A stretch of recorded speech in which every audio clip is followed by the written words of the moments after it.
بسم اللہ الرحمن الرحیم۔ دو فتنے آج کل ہمارے مذہبی طبقے میں بہت زیادہ پائے جاتے ہیں، مدارس میں، خطیبوں میں۔ ایک ہے سنی سنائی بات کو آگے پہنچانا، تحقیق نہ کرنا، بغیر ریسرچ کے، بغیر تحقیق کے اس بات کو آگے پہنچانا، اور دوسرا ہے کہ لوگوں کی رجحان کو دیکھ کر ان کی مرضی کے مطابق بات کرنا۔ سچ اور حق کہنے کی بجائے لوگ اس کو دیکھتے ہیں کہ مجمع کیا سننا چاہتا ہے، لوگ کیا سننا چاہتے ہیں، تو ظاہر ہے کہ لوگوں کو تو ہم نے جذباتی بنا دیا ہے نا، تو اب جذباتی بات ہی وہ سن سکتے ہیں۔ یہ حقیقی بات، نارمل بات، ایسی بات جو مثبت ہو وہ ان کو پسند نہیں آتی، اور جب بغیر تحقیق کے آپ بات کریں گے تو ایک غلط بیانی بھی ہوگی، اور پھر اس کو جب مسلسل اس بات کو کرتے چلے جائیں گے تو وہ باقاعدہ ایک نظریہ وہ بن جائے گا۔ تو ایک ایسی چیز جو خلاف حقیقت تھی، موجود نہیں تھی، اور آپ نے اس کو بار بار اس کا تکرار کر کے لوگوں کے ذہن کے اندر بٹھا دیا، اب ان کا ایک مائنڈ سیٹ وہی بن گیا، نظریہ ان کا ہی بن گیا۔ اور جب مذہبی چیزیں، مذہب سے منسوب چیزیں جب نظریہ بن جاتی ہیں، اس پہ پھر جان دینا لینا بہت آسان ہو جاتا ہے، بلکہ وہ عبادت شمار ہوتا ہے۔ اس میں ایک مسئلہ لال مسجد کا بھی ہے۔ تو لال مسجد میں جو مشہور ہے کہ اتنی ہزار طالبات کو شہید کیا گیا، ان کے بال فلاں جگہ ملے، ان کے دوپٹے فلاں جگہ ملے، مشہور ہے نہیں بات لال مسجد۔ حقیقت یہ ہے کہ لال مسجد میں کوئی ایک طالبہ بھی نہ زخمی ہوئی نہ شہید۔ حقیقت یہ ہے، سوائے مولانا عبدالعزیز صاحب اور غازی صاحب کی جو والدہ تھی مرحومہ، وہ شہید ہوئی۔ طالبات میں سے کوئی بھی بچی، کوئی استانی، کوئی معلمہ اس میں نہ زخمی ہوئی نہ شہید ہوئی۔ یہ حقیقت ہے۔ لیکن آپ مدارس میں دیکھیں، فیس بک پہ دیکھیں، تقریریں دیکھیں، نغمے دیکھیں، جو ہم اس طریقے سے نوجوانوں کو مشتعل کرنے کے لیے کیسی کیسی نظمیں اور ترانے ہم نے بنائے ہوئے ہیں اس کے اوپر، اور اس پہ پھر لوگوں نے کتنے خودکش حملے کیے ہیں، کیسی کیسی باتیں مشہور ہیں۔ جب یہ واقعہ ہوا تو اس واقعے سے پہلے 3 وفود ہم نے یہاں سے بھیجے اس مسئلے کو حل کرنے کے لیے۔ ہمارے اساتذہ بھی تھے اس میں، مفتی محمد صاحب بھی تھے اور بھی حضرات تھے، تو بڑی ہم نے کوشش کی تھی۔ اس کے بعد وہاں کے جو اساتذہ تھے جو اس ہنگامے میں کچھ شریک تھے، یا وہ دارالفتاح میں مفتی تھے یا وہاں کے منتظمین میں سے تھے، تو میں نے خود ان سے پوچھا کہ یہ بتائیں کہ کتنے لوگ، کتنی خواتین اس میں، کتنے طلبہ اور کتنے لوگ اس میں شہید ہوئے ہیں، طالبات اور خواتین کتنی اس میں شہید ہوئی۔ جامعہ فریدیہ کے جو سابق محتمم صاحب تھے، جو اس وقت میں وہاں منتظر، آج کل تو اور انہوں نے مدرسہ بنا لیا، تو انہوں نے کہا کہ ایک بھی طالبہ نہ زخمی ہوئی نہ شہید، اور جامعہ فریدیہ کے 53 طلبہ شہید ہوئے۔ باقی جو لوگ اس میں شہید ہوئے ان کی تعداد کتنی تھی یہ ہمیں نہیں معلوم، لیکن جامعہ فریدیہ کے طلبہ کل 53 تھے جو اس میں شہید ہوئے۔ وہاں کے ایک مفتی ہیں دارالفتاح، جو جامعہ افشا کا جو دارالفتاح ہے، ان سے میں نے حرم میں پوچھا، حرم میں وہ عمرے کے لیے گئے ہوئے تھے، میں نے کہا صحیح بتائیں کتنے، تو انہوں نے کہا کہ میں حرم میں بیٹھا ہوں، کوئی ایک طالبہ بھی نہ شہید ہوئی ہے اور نہ زخمی ہوئی۔ پھر آپ لوگوں کو یاد ہوگا، اگر یاد نہیں تو میں آپ کو یاد دلا دیتا ہوں کہ جب یہ واقعہ ہوا تھا تو اس پر ایک کمیشن تشکیل دیا گیا تھا سپریم کورٹ کی طرف سے، اور اس میں چیف جسٹس تھے اس زمانے میں افتخار چودھری صاحب۔ ان کی اور مشرف کی بہت آپس میں مخالفت تھی، کیونکہ مشرف نے ان کو معزول کیا تھا، اور پھر انہوں نے ہی پوری تحریک چلائی تھی چودھری افتخار صاحب نے معزول ہونے کے بعد، اور پھر اس تحریک کے نتیجے میں ہی مشرف کو ہٹایا گیا تھا۔ بہت لمبا قصہ ہے، پورا خلاصہ بتا رہا ہوں آپ۔ جب دوبارہ بحال ہوئے چودھری افتخار صاحب، تو انہوں نے کوشش کی کہ مشرف کو کسی نہ کسی اس میں پھنسایا جائے، تو انہوں نے باقاعدہ ایک کمیشن تشکیل دیا سپریم کورٹ کی طرف سے، اور یہ اعلان کیا گیا کہ جو بھی خواتین لاپتہ ہیں یا زخمی ہوئی ہیں یا شہید ہوئی ہیں تو وہ ہم سے رابطہ کریں، بتائیں ہمیں، تاکہ اس کیس کو ہم وہ کریں۔ وہ کیس فائل ہوا تھا سپریم کورٹ میں، تو افتخار چودھری صاحب جو تھے وہ انہوں نے اس کمیشن میں بہت اس کے اعلانات ہوئے، چینلوں پہ، اخبارات میں اشتہار بھی آئے کہ جس کی بھی بچی اس میں لاپتہ ہے یا شہید ہوئی ہے تو ہم سے رابطہ کرے۔ تو کافی مدت تک اس کے اشتہار آتے رہے، کوئی حاصل نہیں، کوئی نہیں آیا بتانے کے لیے۔ پھر وفاق المدارس سے کہا گیا کہ آپ ایک کمیٹی تشکیل دیں۔ پھر وفاق المدارس میں اعظم اللہ نسیم اللہ خان صاحب رحمۃ اللہ علیہ نے ایک کمیٹی تشکیل دی، جس کے ذمہ دار قاضی عبدالرشید صاحب جو پنجاب کے ناظم اعلیٰ تھے وفاق المدارس کے، وہ اس کے اندر اس کو لیڈ کر رہے تھے، اور وہاں کے مقامی علماء تھے، اہل سنت والجماعت پنڈی اسلام آباد کے علماء۔ انہوں نے باقاعدہ اعلان کیا کہ جس کی بھی بچی شہید ہوئی ہے یا لاپتہ ہے وہ ہم سے رابطہ کرے۔ تو کئی مہینوں تک کوئی بھی نہیں آیا، یہ مجھے خود قاضی عبدالرشید صاحب نے اور وفاق المدارس کے ذات نے بتایا کہ کوئی بھی ہمارے پاس کوئی درخواست نہیں آئی، کوئی شکایت نہیں آئی۔ پھر مجھے ایک اور مولوی صاحب نے جو وہاں کے استاد تھے جامعہ فریدیہ میں، بلکہ لال مسجد میں، ان سے میں نے ایک دن پوچھا، میں نے کہا کہ یہ جو اعلانات ہو رہے ہیں یہ کیوں نہیں مل رہی کوئی بھی؟ انہوں نے کہا کہ استاد صاحب صحیح بات یہ ہے کہ کوئی بچی نہ زخمی ہوئی ہے اور نہ شہید ہوئی ہے، نہ کوئی لاپتہ ہے۔ انہوں نے کہا کہ ایک بچی جو پاک آزاد کشمیر کی تھی،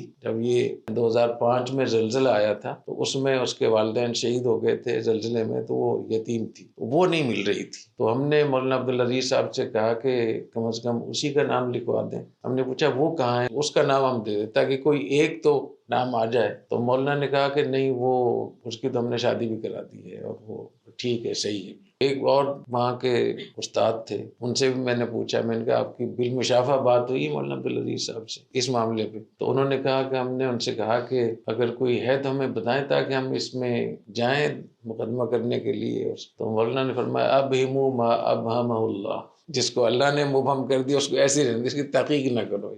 اور ہمارا کتنا قریبی تعلق ہے جامعہ الرشید کا، لیکن جامعہ الرشید میں بھی ایسے لوگ تھے جو اس قسم کی چیزیں چاہتے تھے کہ وہ ہم یہاں سے نشر کریں کہ اتنا ظلم ہو گیا، یہ ہو گیا، فلاں ہو گیا۔ تو میں ایک دن یہاں یہ بتا رہا تھا اساتذہ کو، میں نے کہا کس قسم کے پروپیگنڈے ہوتے ہیں، ان کا خیال رکھنا چاہیے، اس پہ لوگوں کو قتل کرتے ہیں، مرتے مارتے ہیں۔ تو حقیقت یہ ہے کہ میں نے جو معلومات کی ہیں وہاں کوئی بھی طالبہ نہ شہید ہوئی ہے، نہ زخمی ہے، نہ لاپتہ ہے۔ تو مجھے ہمارے ایک استاد نے کہا کہ استاد صاحب ضرب من میں تو لکھا ہوا ہے کہ 3500 طالبات شہید ہوئی۔ ہمارے اخبار ضرب مومن میں یہ لکھا ہوا باقاعدہ چھپا کہ 3500 طالبات شہید ہوئی۔ میں نے وہ منگوایا تو پھر میں نے بہت ڈانٹا ان لوگوں کو جو اس کو لکھنے والے لوگ تھے۔ یہ میں آپ کو اس لیے بتا رہا ہوں کہ فتنے کہاں تک پہنچ جاتے ہیں، اور آپ جس مستقبل میں آپ کو جانا ہے، آپ کو اس امت کو، اس قوم کو سنبھالنا ہے، تو آپ پہلے سے اپنی آنکھیں کھول کر ایسا نہ ہو آپ بھی لکیر کے فقیر بن جائیں، مکھی پہ مکھی مارتے رہیں، لوگوں کو مبتلا کرتے ہیں۔ مفتی نعیم صاحب مرحوم کو جانتے ہیں نا، جامع بن نوریہ کے مفتی صاحب، تو وہ ایک لائیو شو میں بات کر رہے تھے اسی لال مسجد کے موقع پہ، تو انہوں نے یہ کہا کہ 4000 طالبات شہید ہوئی، 4000 طالبات۔ اس میں پھر یہ جو لال مسجد کے لوگ اور لشکر جنگوی اور ٹی ٹی پی، انہوں نے جو پورے اس میں وہ نغمے بنائے ہیں اور کیسی کیسی باتیں گھڑی ہیں کہ فلاں جگہ ہم گئے تو وہاں گندے نالے پر کے پاس بچیوں کے جو دوپٹے پڑے ہوئے تھے اور وہاں یہ پڑا ہوا تھا، ان کے بال ہم نے دیکھے، فلاں دیکھے اور فلاں دیکھے۔ ایک دفعہ میں دارالعلوم گیا، میں نام اس لیے بتا رہا ہوں تاکہ آپ لوگوں کو معلوم ہو جائے کہ جب تک نام نہ بتایا جائے تو مولانا عزیز الرحمان صاحب ہیں نا دارالعلوم کراچی کے استاد، بڑے استاد ہیں، تو بہت ہم سے محبت کرتے ہیں، بہت جامعہ الرشید سے بہت تعلق ہے۔ میں اتفاقاً ایسے گیا تو مجھے کہنے الگ سے آپ سے بات کرنی ہے، اور حضرت نے مجھ سے الگ سے بات کی، کتنا بڑا ظلم ہو رہا ہے، اور رونے لگے مولانا عزیز الرحمان صاحب۔ اور مجھے کہا کہ ایک میرے پاس آیا تھا ایک تنظیم کا ساتھی، اور اس نے مجھے کہا کہ اتنی بچیاں وہاں شہید ہوئی ہیں اور اتنی بچیاں لاپتہ ہیں، اور فوجیوں کے پاس ہیں، ان کے ناجائز بچے پیدا ہو رہے ہیں۔ اور مولانا عزیز الرحمان صاحب رونے لگے باقاعدہ اس کے، کتنا بڑا ظلم۔ میں نے کہا حضرت وہاں کوئی بچی نہ لاپتہ ہے، نہ زخمی ہوئی ہے، نہ شہید ہوئی، سوائے مولانا کی والدہ کے، اور کچھ بھی یہ سب ایسی غلط کہتے بہت، انہوں نے تو مجھے بہت رلایا۔ تو میں آپ سے یہ درخواست کرنا چاہتا ہوں کہ آپ طلباء اس مستقبل کو سنبھالیں گے، مستقبل کے آپ لیڈر ہیں انشاءاللہ تعالیٰ۔ سنی سنائی باتوں پہ جانا اور جذباتی گفتگو کر کے لوگوں سے داد وصول کرنا اور ہیرو بننا، اور یہ سمجھنا کہ بہت ان کو یہ امت کا درد ہے اور یہ حق بات کہنے والے ہیں اور فلاں کو یہ کرنے والے ہیں، تو اس سے بچنا چاہیے۔ اس کے نتیجے میں کیا کچھ ہوا ہے آپ نے دیکھا ہے۔ کہتے محمد بن قاسم تو ایک خاتون کی اس پہ فریاد پہ لبیک کہا تھا، اور یہاں 4000 طالبات شہید ہو گئی ہیں۔ اور پھر جو اردو میں سریکی میں جو آپ کا علاقہ ہے نا، رحیم یار خان اور خانپور اور ملتان، ڈیرہ غازی خان، مظفر گڑھ، اور وہاں کے لوگوں نے ایسی ایسی سرائکی میں نظمیں بنائی ہیں، آدمی سن کر آدمی کہتے ہیں ابھی نکلوں کسی کو ماروں جا کر۔ تو یہ میں آپ کو بتا رہا ہوں کہ جن فتنوں نے ہمیں گھیرا ہوا ہے، اور ہم اس فتنوں کے ایسے شکار ہیں کہ ہم اسی کے اندر خوش بھی ہیں اور اسی کے اندر ہم اپنے آپ کو رکھنا پسند کرتے ہیں۔ اس دور میں جب کوئی غلط بات کسی کے ہتھے چڑھ جاتی ہے، اس کے پاس یہ طاقت ہوتی ہے کہ وہ آنن فانن اس کو پوری دنیا تک پہنچاتے۔ اس کے بعد پھر وہ غلط پوسٹ یا جو جھوٹ ہے یا غیر مستند بات ہے، پھر اس کو کنٹرول کرنا بہت مشکل ہو جاتا ہے۔ ایک آدمی بہت بڑے ڈھول کو گھما رہا تھا، تو ڈھول جو تھا وہ اس کے طاقت اور سے بہت بڑا تھا. کسی نے پوچھا کہ یہ آپ اتنے بڑے ڈھول کو کیسے گھما رہے ہیں؟ اس نے کہا میں نے تو صرف پہلا چکر اس کو دیا تھا، اس کے بعد یہ مجھے گھما رہا ہے، ڈھول مجھے گھما رہا ہے، اب میں اپنے آپ کو نہیں روک سکتا ہوں، جب تک یہ گھومتا رہے گا تو مجھے بھی گھومنا ہے. تو یہ جو فیس بک اور اتنی جدید ترین چیز اور اتنی تیز ترین چیز اور اتنی مؤثر ترین کہ آپ بیٹھے بیٹھے ایک کلک پہ چھوٹی سی انگل دے دیں اور اس کے بعد پھر آپ ایک طوفان کھڑا کر دیں. تو ایسی حالت میں سنی سنائی باتوں کو لے کر چلنا، تحقیق نہ کرنا، یہ عام گناہوں سے بڑا گناہ ہے، کیونکہ یہ ایک گناہ کتنے گناہوں کا ذریعہ بنتا ہے. باقی یہ کہ لال مسجد پہ جو انہوں نے آپریشن کیا مشرف نے، وہ غلط تھا بالکل. ہم نے اس وقت بھی اس کی مخالفت کی تھی، اور چند سال پہلے general Humayun corps commander Karachi یہاں تشریف لائے تھے، اور آصف غفور صاحب بھی تھے غالباً اس میں. تو ایک طالب علم نے سوال کیا کہ یہ لال مسجد کا آپریشن جو تھا یہ صحیح تھا؟ تو اس سے قبل کہ جنرل ہمایوں جواب دیں، میں نے جواب دیا، میں نے کہ بالکل غلط تھا، اور میں ایک جنرل کے منہ پہ کہہ رہا ہوں کہ یہ بات غلط تھی، اور ایک شہر کے اندر ہوتے ہوئے اس کی ضرورت ہی نہیں تھی. اس کا مطلب یہ نہیں جو میں بات کر رہا ہوں وہ آپریشن صحیح تھا، وہ غلط تھا. جس طریقے سے انہوں نے وہاں مسجد پہ حملہ کیا، جو کچھ ہوا بالکل غلط تھا، ظلم تھا، ناجائز تھا. لیکن میں خواتین کی بات کر رہا ہوں کہ خواتین کی بات جو اس میں کی جاتی ہے اور اس سے لوگوں کو مشتعل کیا جاتا ہے، وہ درست نہیں ہے.